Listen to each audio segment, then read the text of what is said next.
Hello guys, हामी चाहिँ अहिले जापानको कानाजावा भन्ने कानाजावा इन्टरनेसनल पोर्टबाट कानाजावा कासल भन्ने ठाउँमा चाहिँ एउटा हिस्टोरिकल प्लेसमा ट्याक्सीमा जाँदैछौँ। उहाँका अनुसार 30 मिनट्स लाग्छ भन्दै हुनुहुन्छ। हामीसँग टाइम एकदम कम छ। त्यहाँ पुगेर यसो घुमेर त्यहाँबाट फर्किहाल्नु पर्नेछ। बाटो यही हो। हामी जाँदैछौँ। हाम्रो 700 रुपियाँ उठिसकेको छ। अब कति उठ्छ पुग्दाखेरि हेरौँ। Japan is very nice. Welcome to Komatsu Kanazawa plant. कोमात्सुको डोजरहरू यहाँनिर बनाउँछ।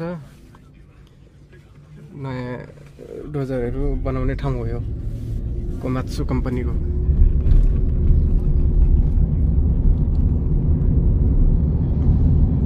हामी निरन्तर अगाडि बढिरहेका छौँ। अरे फोड़ के रखा लेकिन नहीं खाया। अच्छा नहीं लगता है। अच्छा नहीं लग रहा, मैं जबरदस्ती खिला रहा हूँ भाई। अच्छा इलायची है भाई। मसँग मेरो साथी छ अदनान दोस्त, इंडिया से है। Hello guys, how are you? We are just going to Kanazawa Castle. Let's see how far it is because we have always limited time because we are crew members, as you know. So let's see how far it is and what we can explore today.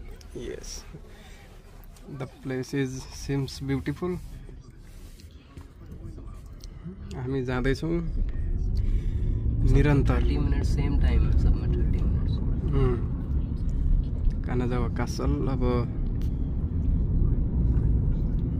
राम्रो छ यता।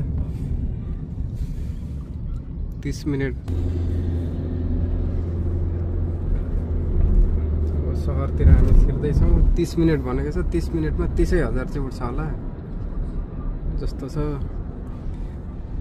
मोबाइलमा हेर्दाखेरि 2.5 kilometre भनेर लेखेको थियो र हामी चढिहाल्यौँ।